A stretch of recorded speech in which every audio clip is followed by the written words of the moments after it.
Olá, sejam muito bem-vindos para mais um vídeo aqui do canal Investir na Prática, o canal que mistura investimentos e programação.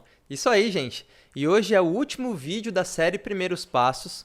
Essa série que a gente pegou desde o comecinho lá, o que é o Python e como ele pode ajudar o investidor. A gente viu como instalar ele na máquina, como usar as principais funções, os principais métodos. E hoje o objetivo dessa aula é sair com essa carteira de investimento aqui do lado.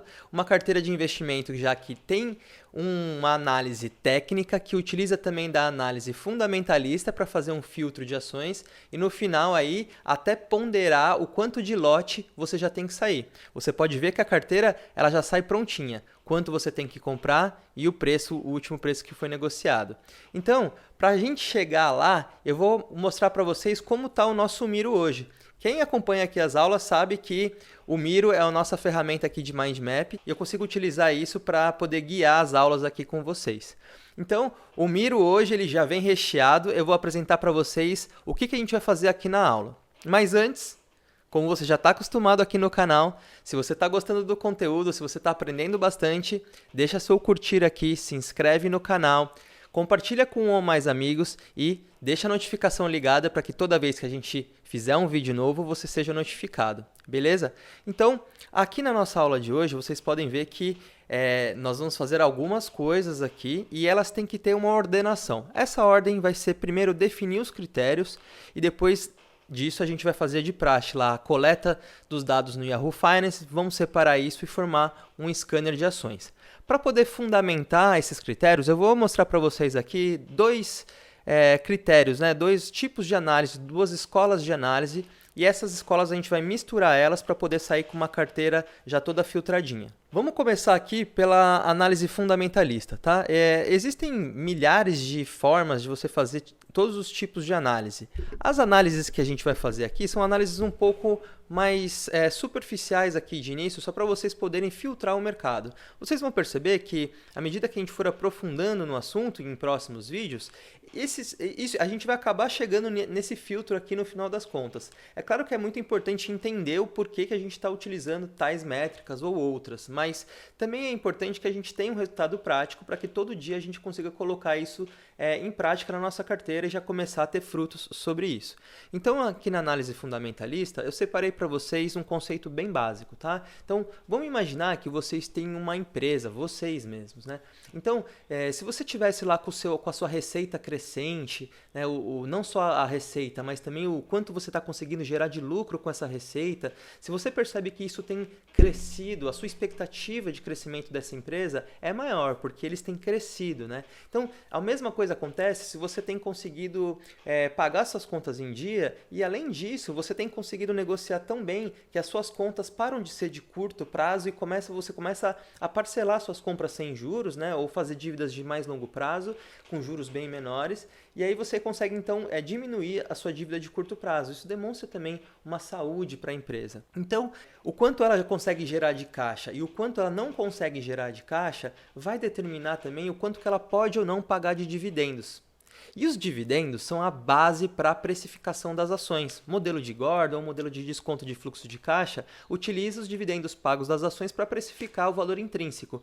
Se eu tenho aí alguns indicadores como receita, lucro, endividamento, se eles estão em se a receita e o lucro estão crescendo, se a dívida está caindo, quer dizer que essa empresa está ficando mais saudável e a probabilidade dela continuar pagando dividendos ou pagar ainda mais dividendos aumenta. Então, isso faz com que o preço das ações tenda a subir, tá? Então, nós vamos filtrar, utilizar para a nossa parte fundamentalista da análise da carteira, nós vamos utilizar o EBIT, o lucro, a receita, a geração de caixa e o endividamento de curto prazo da empresa. Tá? É mais ou menos assim, o balanço patrimonial ele é dividido em ativo e o passivo total e, dependendo da empresa, o passivo é menor do que o patrimônio líquido, ou pode ser o contrário também. No nosso caso, a gente vai pegar uma conta dentro do passivo, que ela é chamada de passivo circulante. E aí o passivo circulante, a gente vai ver se ele está subindo ou caindo. Então, olha esse exemplo que eu peguei aqui, gente. Eu peguei aqui a Uzi Minas, e a Uzi Minas agora, neste momento, com o último balanço que ela teve, ela divulgou para a gente que a receita dela tem subido.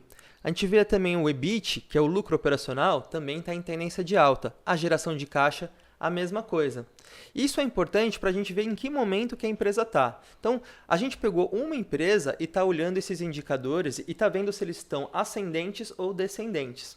Isso dá para a gente uma ideia de como que está a expectativa que os acionistas têm em relação a essa empresa.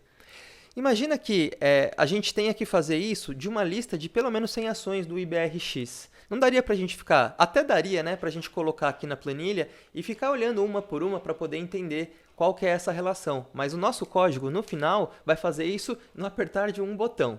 A gente vai também colocar nessa análise uma parte da análise fundamentalista. Então, a gente vai utilizar uma análise muito simples, que é a média móvel de 40. Ela é uma média móvel que a gente vai conseguir calcular no NumPy com uma função super simples. E aqui é uma média, eu coloquei de exemplo para vocês o ativo de CCRO, acabei de tirar a foto dele aqui.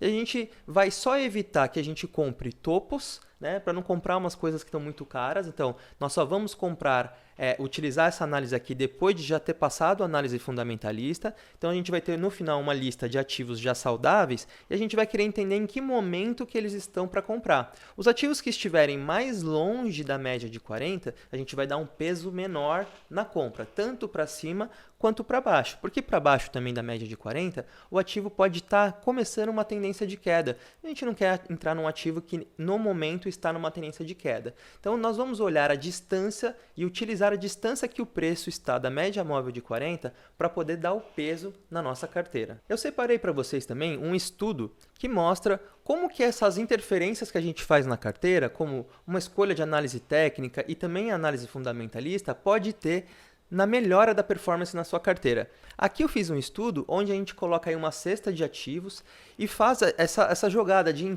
não entrar no topo ou não entrar no fundo. E com isso a gente consegue ter uma performance melhor que o índice Bovespa e ficar de longe também de alguns eventos de cauda, porque assim que os ativos começam a cair, o setup já nos tira do mercado, protegendo contra grandes quedas também. Tá? Não existe nenhuma forma 100% certa de você proteger seu portfólio. Essa aqui é uma delas, eu estou mostrando para vocês qual teria sido a performance de uma carteira que teria se preocupado com a média móvel de 40 ao longo do tempo. Então, aqui é mais um balizador para vocês entenderem qual que é a performance que a gente poderia ter em relação ao índice Bovespa se a gente ativamente fizesse a gestão da nossa carteira. Bom, então agora é botar a mão na massa. Nós já entendemos qual que vão ser os critérios que a gente vai usar para análise técnica e análise fundamentalista. E agora o que a gente vai fazer? Mão na massa no código, vamos para cima. Eu deixei pronto aqui para vocês já no VS Code a listinha, né, das ações que a gente vai chegar no final. Mas vamos passar pelo código inteiro e eu vou explicar parte bloco por bloco para vocês poderem fazer também juntos aí. Ei, se você ainda não abriu o VS Code, pode abrir. Eu vou deixar esse código disponível aqui no final, mas é importante que você aqui faça junto comigo para poder entender linha por linha, beleza? Então, como é a nossa praxe aqui, a gente vai importar as bibliotecas que vamos usar aqui para poder entregar a carteira lá no final. As bibliotecas que a gente mais usa, eFinance, né? YFinance, como IF, Pandas como PD, Datetime e NumPy. Beleza, gente. A gente já sabe como faz para puxar a lista dos nomes da IBRX. Se você perdeu essa aula, volta umas 2 ou 3 aulas, a gente faz aí e mostra como que você faz para baixar a planilha do IBRX e ver quais é a lista de ativos que tem lá. A gente precisa do nome das ações, a gente não sabe todas de cabeça, então lá você vai baixar um CSV, vai transformar em XLS e vai ter a lista das ações que compõem esse índice IBRX. Com esse índice na mão, nós temos essa lista, a gente vai ter que iterar sobre essa lista e vamos ter que olhar dentro do balanço de cada empresa, do balanço e dos demonstrativos, e com isso a gente vai conseguir fazer essa análise que eu acabei de mostrar para vocês. Nós vamos ver se o indicador está ascendente ou descendente, e aí esse ativo vai ganhar alguns pontos, e aí ele vai entrar no nosso scanner de ações se ele atingir um certo número de pontos. Então, aqui é só a lista, a gente já acabou de colocar a lista no Python, e agora que começa o código legal. Então, para cada ativo naquela lista lá de cima, nós vamos entender qual que é o histórico de preços, o histórico de dividendos. Porque além de eu colocar o critério lá se o ativo está ascendente ou descendente, ou também se ele está na análise técnica de longe ou perto da média, eu quero entender se esse ativo tem pago dividendos, né? Eu não quero saber se esse ativo, ativos que pagam um pouco dividendos, por mais que ele esteja com um fundamento bom, ele não é tão atrativo. Nós vamos colocar aqui, para também ficar mais fácil da gente filtrar e não ter que fazer todas as análises, e ser muito mais demorado, a gente vai filtrar primeiro por dividend yield, que a gente já aprendeu a fazer na aula passada, e aí depois, se esse dividend yield estiver acima de 3% na média dos últimos 2 anos, aí sim a gente vai fazer as análises fundamentalistas em cima dele. Depois disso, aí a gente vai fazer a análise técnica e vai coletar aqui qual que é a proporção entre o preço e a média móvel de 40. Mas vamos lá, desde o começo então. O que eu fiz para começar o código? Eu coloquei aqui a lista das melhores. List melhores, ela vai guardar para a gente o nome, o símbolo das empresas que eu estou coletando aqui e que tiverem seguido todos aqueles critérios que a gente colocou. A lista da relação entre o preço e a média móvel, e eu vou guardar também o último preço de cada ativo para que lá no final a gente consiga fazer a carteira. Tá ok? Vamos distribuir os pesos certinho para chegar com quantidade e preço, quanto você teria que fazer lá na corretora. Então, para cada ativo naquela lista de símbolos, eu vou falar que a chamada na API, vamos utilizar aquela chamada que a gente fez lá no Yahoo Finances. Para cada ativo, eu vou fazer um concat, porque a nossa lista aqui não sai igual o Yahoo Finances precisa, a gente sabe. Então, eu estou fazendo um concat aqui para poder puxar o símbolo mais o SA, que é como o Yahoo Finance precisa, beleza? Isso aqui vai me retornar alguns módulos. Eu posso usar para ver o History, e no History dentro do History, eu tenho o Close e os Dividends. Esses dois caras eu vou coletar para a gente poder usar agora e fazer os nossos cálculos. Mas antes, eu queria chamar a atenção para vocês, ó, eu estou puxando aqui um período de 30 meses, tá? Para ser mais rápido, eu não estou puxando aí 60, 48, e estou puxando o intervalo de week, para que também eu não precise consumir tanto quando eu for fazer a puxada na API lá no Yahoo Finance, tá? Então, quanto menor for o banco de dados, mais rápido ele faz essa chamada. Como a gente vai iterar sobre 97 ativos, que é o que tem aqui na lista, fica melhor para poder rodar o código. Dentro do lock, você tem que passar aqui para ele 2020, que é a primeira data que a gente vai puxar, e 2021. Ele vai fazer um corte no data frame que eu puxei do Yahoo Finances ali e vai só deixar esses valores. Eu vou puxar isso aqui com o histórico dividendo do último ano. Se eu der um sum nele, o que ele vai fazer? Ele vai pegar e vai somar aquela coluna de dividends desses últimos 2 anos que eu acabei de fazer o corte. Então, pegando o corte de janeiro de 2020 até 31/12 de 2021. Beleza, com a soma desses dividendos pagos nos últimos 2 anos, eu posso dividir eles por 2, eu vou ter a média desses dividendos, e dividindo isso tudo pelo último preço que eu acabei de coletar aqui nessa lista, eu consigo chegar no dividend yield. Eu coloco aqui, ó, só para vocês saberem, uma proteção, porque se esse denominador aqui for 0, se o histórico de preços, quando a gente puxar lá da API do Yahoo Finances vier zerado, vai dar erro na nossa fórmula. Então, eu sempre coloco aqui, quando tem denominador, e principalmente quando a gente está puxando de API, é importante que você deixe aqui um ternário dizendo se este denominador, né, se esse cara e histórico de preços, o último valor, que é o último preço que a gente coletou, que nesse caso aqui foi no último pregão, se ele for maior que 0, beleza. Se não, eu quero que esse dividend yield seja 0, porque se ele não tem preço, eu não consigo calcular o dividend yield, beleza? Então, aqui o que eu fiz, então, só revendo, eu tenho aqui o dividend yield que eu declarei aqui em cima como 0, e aí eu dei o valor para ele aqui embaixo, e eu vou pegar também e vou declarar um cara chamado soma fundamentos, porque se eles tiverem, se esse ativo que eu estou analisando neste momento, né, ele vai iterar na lista para cada ativo, se esse ativo que eu estiver olhando no momento tiver o dividend yield acima de 3% na média dos últimos 2 anos, eu vou precisar coletar a parte fundamentalista da nossa análise aqui. Então, eu vou chamar esse soma fundamentos para cada ativo, eu vou zerar ele e depois eu vou pontuar ele logo aqui embaixo. Bom, aqui embaixo eu fiz a chamada na API, então eu guardei aqui já essa função. Eu posso usar ela aqui embaixo para entrar no balanço e para entrar nos demonstrativos que eu preciso. Maravilha. Tem uma coisa muito importante que a gente precisa falar agora. O que acontece? As empresas elas divulgam balanços trimestralmente e anualmente elas divulgam um resultado total da empresa. Então ela vai divulgando o Q1, o Quarter 1, o Quarter 2, o Quarter 3, o Quarter 4. Cada trimestre que ela divulga, ela vai acumulando o valor de resultado para que chegue lá no balanço anual, ela dê, ó, esse ano a gente faturou tanto, a gente teve lucro de tanto, tal.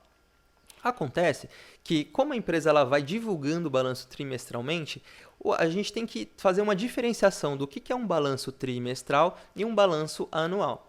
Vocês concordam comigo que é normal que, se não for uma empresa muito cíclica, né, que depende, por exemplo, uma empresa de soja, que depende do sol, etc., se ela faturar mais ou menos igual o ano inteiro, o faturamento do Quarter 1 vai ser menor do que do Quarter 2, né? Ela vai faturar mais no Quarter 2, no Quarter 3, no Quarter 4, até é normal que ela vá faturando mais mesmo de um trimestre para o outro, tá?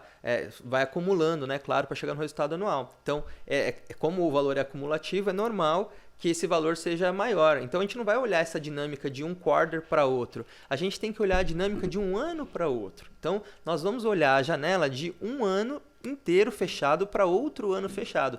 Nessa análise que a gente vai fazer, nós vamos só olhar o balanço anual, o balanço e os demonstrativos anuais. Nós não estamos interessados nos trimestrais. Dá para fazer análise com os trimestrais também. A gente não vai focar isso nessa aula, mas dá para fazer. E o que importa aqui é que a gente vai ver como a gente está no comecinho do ano. É importante para que vocês também já possam aprender e rodar com as empresas que estão divulgando o balanço agora. Então, aqui nós vamos fazer nós vamos usar uma nova técnica também que chama Try. Como nós estamos trabalhando com APIs e nem sempre os ativos que estão lá em 100 ativos têm todos os dados, como a gente está construindo aqui uma série de relações. Então, nós vamos coletar o símbolo de todos os ativos, nós vamos coletar a relação desse fundamento, a relação da média móvel, isso tudo precisa estar orquestrado. Se por um acaso alguma chamada na API ele não tiver, por exemplo, o DRE, ou ele não tiver o demonstrativo de fluxo de caixa, nós não estamos neste momento interessados nesse ativo. Nós só estamos interessados nos ativos que têm todos os fundamentos e que tem todos os demonstrativos postados já lá no Yahoo Finance. Então, nós vamos utilizar essa técnica de try e except. Isso que ele faz para a gente? Se tiver algum tipo de erro, onde o nosso compilador daria um erro e pararia o nosso código, ele vai simplesmente ignorar o erro e vai continuar o nosso looping aqui. Então, a gente vai ignorar o ativo e vamos para o próximo ativo fazer essa análise para ver se está tudo certo. Beleza, gente. Então, aqui fazendo primeiro esse filtro do Dividend Yield, nós coletamos aqui o histórico de dividendos, fizemos aqui a média dos últimos 2 anos e coletamos o Dividend Yield. Quando o código descer, ele vai verificar se o Dividend Yield é acima de 3% na média dos últimos 2 anos. Se for, a gente vai fazer o try e dentro do try a gente não precisa mais se preocupar. O que a gente precisa coletar a partir de agora? Nós vamos ver se a empresa divulgou o último balanço anual, esse de 2021. Então, ela tem que ter aqui divulgado o balanço anual e se ela ainda não divulgou o balanço anual, o balanço trimestral vai estar com uma data maior. Porque se o último balanço anual divulgado foi o do ano passado e não o mais atual, o balanço do último quarter, que foi logo agora, no final do ano, a data dele vai ser maior do que a data da divulgação do balanço do ano passado, concordam? Então, eu vou fazer uma checagem para ver se a data do balanço anual é maior do que a data do quarter, do último balanço divulgado no quarter. Não só o balanço, mas do DRE e do DFC também. Então, aqui eu chamo de balanço anual a chamada da API que eu fiz ali em cima e puxo o balance sheet. Eu vou fazer a mesma coisa para o DRE e para o demonstrativo de fluxo de caixa. Vou coletar tanto o anual como o trimestral. Beleza? Aqui eu vou fazer essa checagem e vou ver se, quando eu puxo lá, eu vou ver se a última data do ano é maior do que a data do trimestral, da divulgação trimestral. Se ela for maior, eu vou coletar, então, eu vou dizer que o balanço é esse balanço anual, o DRE e o DFC, eu vou nomear eles aqui. Agora, como que eu vou fazer para fazer a verificação? O que a gente quer de verdade não é essa bagunça toda de código. O que a gente quer é entender se a receita está subindo, se a gente está tendo mais lucro, se a dívida está caindo e se a gente está tendo geração de caixa. Se por um acaso o ativo e pontuar em 2 pelo menos desses 4 critérios, eu quero considerar ele para ter ele na minha carteira. Então o que eu vou fazer aqui? Eu vou chamar uma variável de variação de receita, variação do EBIT, variação de caixa e variação de dívida. Certo? Dentro aqui do DRE, do balanço e do DFC, eu vou utilizar a mesma técnica de slice. Vou colocar aqui o ponto lock e vou chamar aqui, para vocês saberem qual que é o nome da receita. Dentro do Yahoo Finances, quando você puxa o DRE, o nome da conta receita é Total Revenue, ok? A última, que ela vem decrescente, então você tem que pegar a primeira que vem. A variação da receita, eu vou fazer o seguinte, então. Eu quero saber se a última divulgação feita ela é maior do que a penúltima. Se isso for verdade, isso aqui vai me retornar um booleano true. Então, eu vou fazer uma verificação para ver se a receita total revenue, a última divulgação, é maior do que a penúltima. Se for, vai me retornar um boolean true. E eu não quero um true, eu quero pontuar, eu quero saber se ela é 1 ou 0. Para eu coletar esse 1 ou 0, eu peço para ele encapsular isso num int. Então, se essa booleana aqui me der um true, ele vai me retornar 1. Se me der um false, ele vai me retornar um 0. Eu vou fazer a mesma coisa para o EBIT, vou chamar a variação EBIT, fazer a mesma coisa para o caixa. É assim que você consegue acessar em Change in Cash dentro do DFC. E a variação da dívida, vou fazer a mesma coisa em Total Current Liabilities. Vou verificar se ela... Só que aqui eu vou fazer ao contrário. Se a minha Current Liabilities passada for menor do que a retrasada, ou seja, se meu passivo circulante estiver menor, estiver caindo, eu vou pontuar isso positivamente. Aqui eu vou fazer a soma dos fundamentos, onde eu somo a variação do caixa, a variação do EBIT, da receita e da dívida. E ele vai ganhando, então, um ponto aqui, um ponto aqui, um ponto aqui, um ponto aqui. Ele pode ganhar um ponto até em todas essas variáveis. Somando aqui, ele pode ter de 0 a 4 pontos, concordam? Eu quero colocar aqui todos os ativos que pontuarem pelo menos 2 desses critérios aqui. Com isso, eu venho aqui e coleto cada ativo, coleto também a relação que esse ativo está em relação à média móvel de 40. Lembra que eu vou usar isso para fazer meus pesos dos ativos e também vou usar para poder entender a análise técnica, o quanto que ele está longe ou perto da média. Vou coletar isso aqui dentro de list relação IMM e vou coletar também a lista de preços. Tá? Aqui uma sacadinha dentro da... Como é que eu fiz para coletar a relação entre o ativo, o preço do ativo e a média móvel de 40.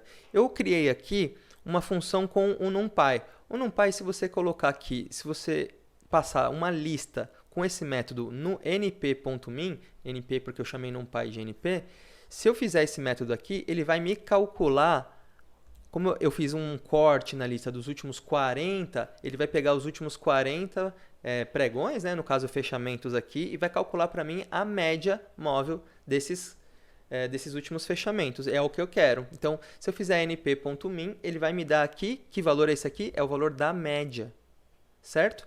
Se eu pegar o preço e dividir pelo valor da média, eu tenho o preço em relação à média. Ele pode estar acima, essa conta vai dar acima de 1, ou ele pode estar abaixo da média, essa conta vai dar abaixo de 1. Eu quero medir essa diferença dessa proporção, então eu vou fazer o seguinte, quando eu ver essa diferença, ele vai estar acima de 1 ou abaixo de 1. Eu quero medir essa diferença. Então, eu vou tirar 1 dos dois. Então, eu vou tirar 1 dessa conta. Então, se ele tiver 1,10, por exemplo, eu vou fazer 1,10 menos 1. E se ele tiver 0,90, por exemplo, se estiver abaixo, eu vou fazer 0,90 menos 1. Você concorda que se ele tiver 10 acima ou 10 abaixo, eu vou coletar a diferença? Certo? O que eu estou interessado é exatamente, eu não quero pegar nem para cima nem para baixo. Eu vou dar um abs nessa diferença para poder tornar essa diferença absoluta, para que não importa para mim neste momento se ela está acima ou para baixo. Eu quero entender qual que é a relação em relação à média. Então, se eu der um abs nisso aqui tudo, eu vou coletar as diferenças independente se ela está para cima ou para baixo. Ok? Perfeito. É isso que eu preciso. Vou coletar a lista de preços logo em seguida. Eu vou dar um continue aqui, não precisaria, porque se eu der um if aqui, mas eu vou só para garantir que isso aqui vai até o final, eu dou um if aqui para filtrar se as datas estiverem, se a data do balanço, né, se a data do balanço anual for maior do que a do trimestral, o else disso aqui é apenas se não for, continue, eu quero ignorar quem ainda não soltou o último balanço. Beleza? Eu deixei um print aqui para vocês poderem ver assim que eles forem fazendo o balanço de cada uma. Se o ativo tiver nos critérios que a gente quer, ele vai printar o ativo para a gente aqui também. E se ele der algum problema, ele também vai te printar só para você saber o ativo que deu problema.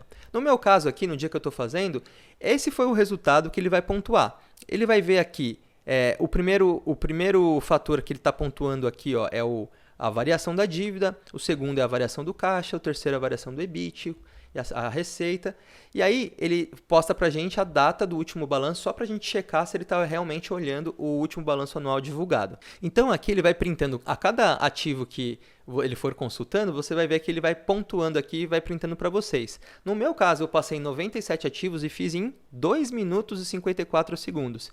Vê aí no de vocês quanto que deu, quanto do que demorou e posta aqui nos comentários para a gente ter ideia de quanto que... olha a diferença, né? O quanto que a gente demoraria para fazer um a um e o código já fez isso para a gente apertando só um botão, né?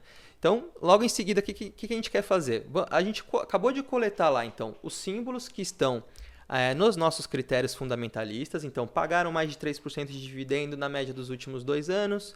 Também eles passaram por aquele critério de se estão com a dívida descendente, ou o lucro ascendente, ou o caixa ascendente, ou a receita ascendente. Ele foi pontuado nesses critérios e aí a gente consegue formar o que a gente chama de carteira DF. Eu vou fazer um data frame aqui da carteira para a gente começar a trabalhar em cima desses dados. O que a gente quer, a partir desse momento que a gente coletou todos os dados, é fazer aquele scanner, então, para poder entender o quanto que a gente vai investir em cada ativo desse que a gente coletou. Para a gente continuar, eu vou fazer um data frame aqui e vou chamar aqui a coluna 1 de MM, a coluna 2 de preços e vou passar aquilo que a gente acabou de coletar, a lista de relação MM, né, que são a lista da média móvel, a relação do preço com a média móvel e também a lista de preços de cada ativo. Eu vou utilizar a lista de preços para fazer a nossa lista de pesos, ok?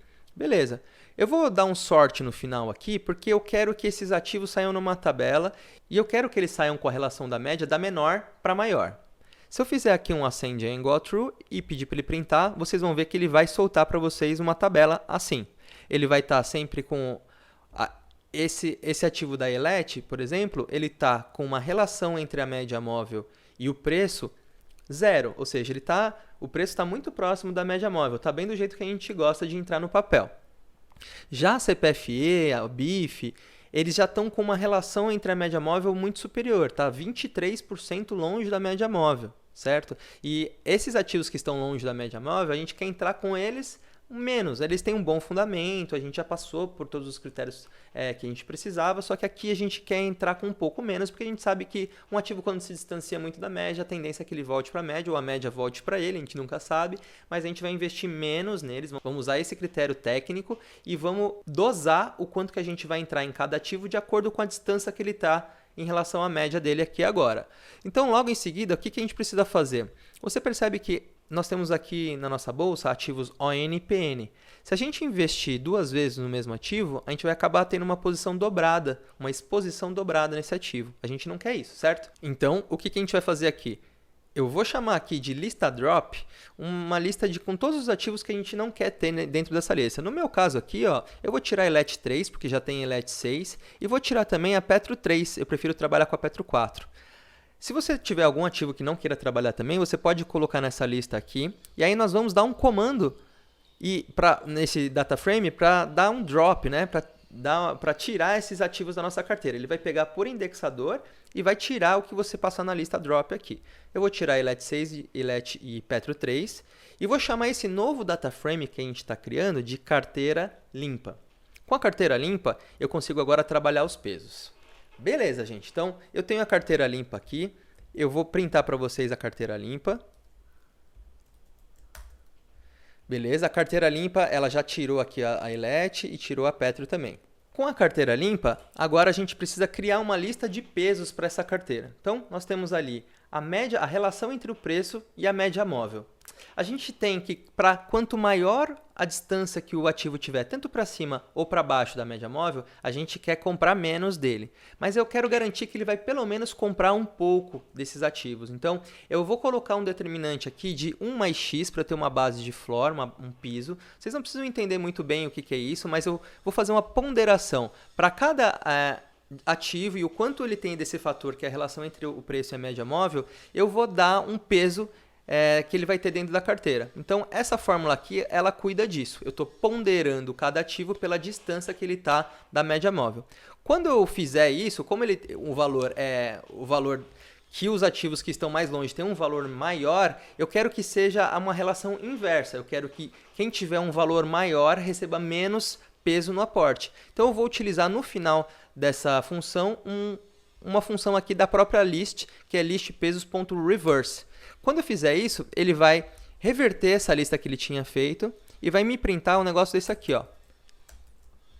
Eu estou fazendo uma lista de pesos dos ativos dentro da carteira. Maravilha! Agora é só eu pegar essa lista de pesos e vou jogar dentro do data frame da carteira limpa que a gente estava trabalhando. Porque eu tenho agora o peso de cada ativo para cada ativo dentro da carteira. Então eu tenho o peso de cada um para cada ativo dentro da carteira.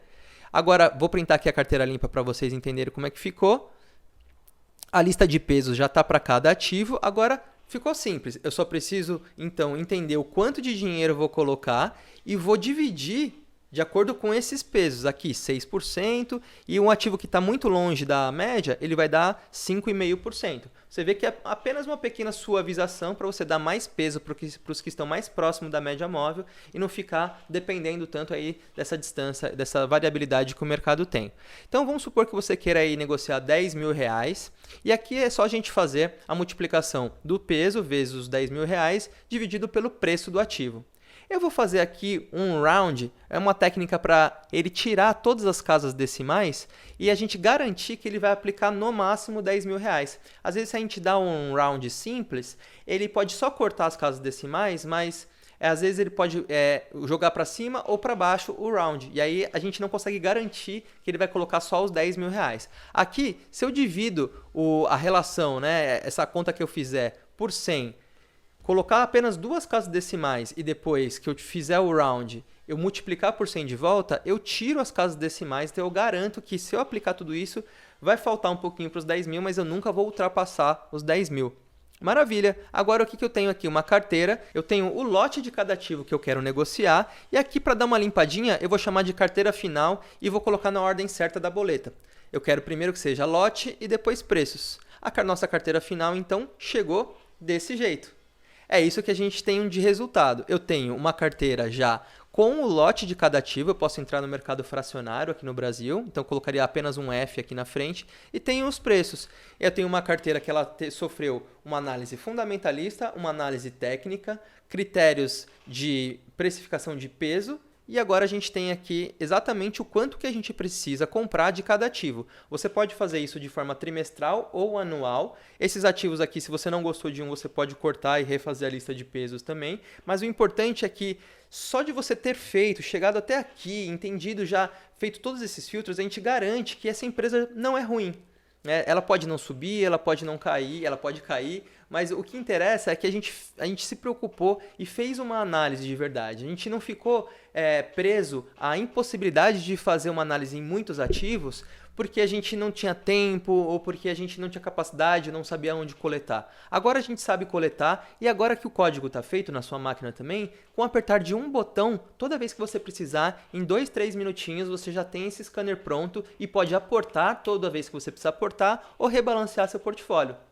Beleza, gente? Então, essa aqui foi mais uma aula da trilha dos primeiros passos, a última aula. Espero que vocês tenham feito as aulas do começo ao fim, porque aí com certeza vocês chegaram aqui já com uma boa bagagem para a gente continuar avançando aqui nos estudos, tá bom? Eu queria agradecer todo mundo que acompanhou e se você curtiu aqui, deixa seu like, se inscreve no canal, compartilha com um ou mais amigos e deixa a notificação ligada para que toda vez que a gente lançar um vídeo novo, você seja avisado, tá bom, gente? Então, até a próxima!